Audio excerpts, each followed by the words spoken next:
Hey everybody, let's talk about the Lego Movie 2 trailer that was recently released, and what we see in the trailer, what we can learn from it, and I would also like to share my thoughts on what I'm seeing there and what I hope we can actually get out of Lego Movie 2. So, to start off, for those who haven't watched the movie trailer yet, I highly recommend doing that. It was just recently released, and it's really good. And if you're watching this either on my blog or on YouTube or wherever, I'm gonna try and make sure to put a link to it below the video. Okay, so I recommend watching that before watching this video. But assuming that you have watched the Lego Movie 2 movie trailer, so there's a few things that we see. The trailer starts off referencing the events of Taco Tuesday, which, for those of you that watched the original Lego movie, that was when, there was the big showdown between Emmett, the Chosen One, and Lord Business Case, and the Craggle and all that stuff happened. But that's not what you see in the little flashback thing, is the showdown. What you see is one of the Duplos. And I think that that's really relevant. So it mentions that after the events of Taco Tuesday, the world has kind of gone to a post-apocalyptic version, and that everybody's kind of hardened now, except for Emmett, who still thinks that everything is awesome. And then we get a visitor that is unexpected, and stuff blows up, funny things are said, and characters are taken. And at the very end, you see a shot of the Sistar system, and everybody's oohing and awing. The trailer's really funny. I have no doubt that, like the original, this is going to be fun, family-friendly entertainment. I think it's going to be, really good and humorous. Like the original, though, I think there's going to be a lot more going on than just the face value. Taken at a first glance, the original Lego movie and the Lego Batman movie are just funny, wacky, over-the-top comedies that happen to be animated with Legos.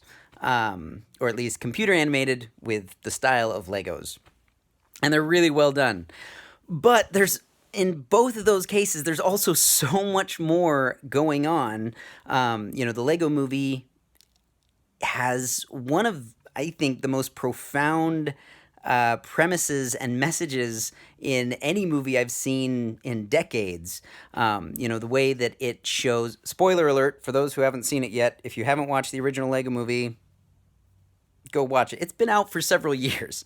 The point is, though, what you have is the Legos experiencing life as Legos, as toys, when in reality they are toys. And there's actually a scene where you get to see the humans, played by Will Ferrell and a boy. I didn't look up that actor's name ahead of time. And you find out that all of this conflict in the original movie was just that the little boy wants to play with the Legos like toys, like Legos, like a kid would play with. And the dad wants to use them like models and keep them pristine. And, it kind of, and so the whole conflict of the movie is resolving that and figuring out, hey, are Legos toys meant to be played with? Are they models meant to be followed the instructions and built? And is there a happy medium?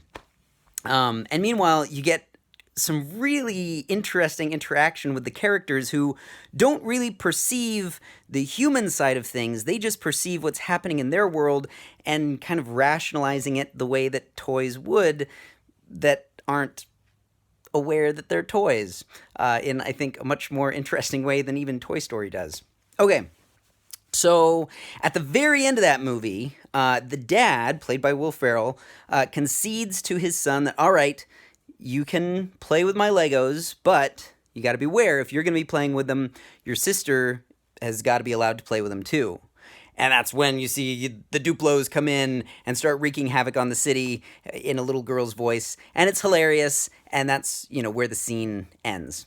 And that kind of goes back to why the Duplos show up in at the beginning of this new trailer. Okay, so what does this have to do with anything? I suspect that the actual human conflict going on in the background of Lego Movie 2 is between this brother and sister. Specifically, I suspect that the brother, once allowed to play with his dad's Legos, has not been keeping them as neat and orderly as his dad did, which is why we don't see these grand sweeping cityscapes anymore. Instead, it looks rather post-apocalyptic and jumbled. And then you have an invader coming in and taking a few key pieces, and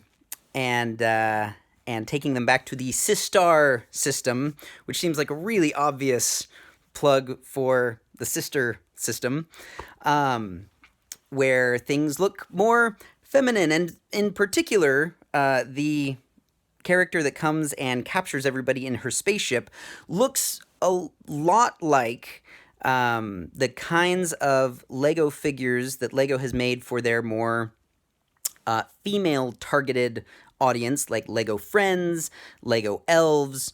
Just looking at the joints of the shoulders and things like that, it really looks to me like they use that kind of style for that spaceship girl. So there's a couple of different ways. Oh, and also the fact that that new character, really is the one who calls out, like, okay, so you're saying you did all of the heroing and the action and the building and the warriorness, but it was Emmett, the guy, who got to be the leader. She's like, well, so, okay, a couple of things. First off, that is funny, and it, definitely calls out a trope that is way too common in entertainment, which is having this super capable female lead, but then the male lead still gets to be the special one, the chosen one. So I think that's great that they're calling that out once again. And they could take this a couple of ways. One is they could just say, hey, the first movie was, the movie that the guys got, and this one, is more about girl power and focusing on the female leads, and plugging the fact that Lego makes Lego lines aimed at girls, like Lego Friends and Lego Elves. Okay, but here's why I'm hoping they go better than that. I think that they have the potential to call out toy makers in general, and even Legos specifically, for how pointless it is for toy makers to arbitrarily divide toy lines as being targeted for boys or targeted for girls. I mean, when I grew up, I was born in the 80s, grew up in the late 80s, early 90s, and there was some division. I mean, there has been for generations, but it's gotten more and more and more divided. And there's plenty of commentary that you can see about that is more than I can go into. But I think that if Lego could take this opportunity to have this conflict between a brother and sister, and, the sister is going and taking Legos from the brother's side of the collection because they're ones that she wants to play with, and maybe he's getting upset, and, so we're seeing this brother-sister conflict, but through the lens of the pieces themselves, kind of how we did with the father-son conflict in the first one. And if the resolution is like, hey, in the end, we're all Legos, we're all pieces, we all still fit in this stuff, why are we dividing by who gets to play with which ones based on the colors of the blocks, or the, which, I just thought of it, would also lead to a kind of post-apocalyptic view if the brother didn't get the colorful ones, because he's like, these are more the masculine colors. I'll keep these ones. Anyway, point is, that's the direction I really hope that this movie decides to take. Let me know what you all think. I'd love to know if you think I'm going in the right direction, if you think that the movie might be going there, if that's not the direction you'd like to see.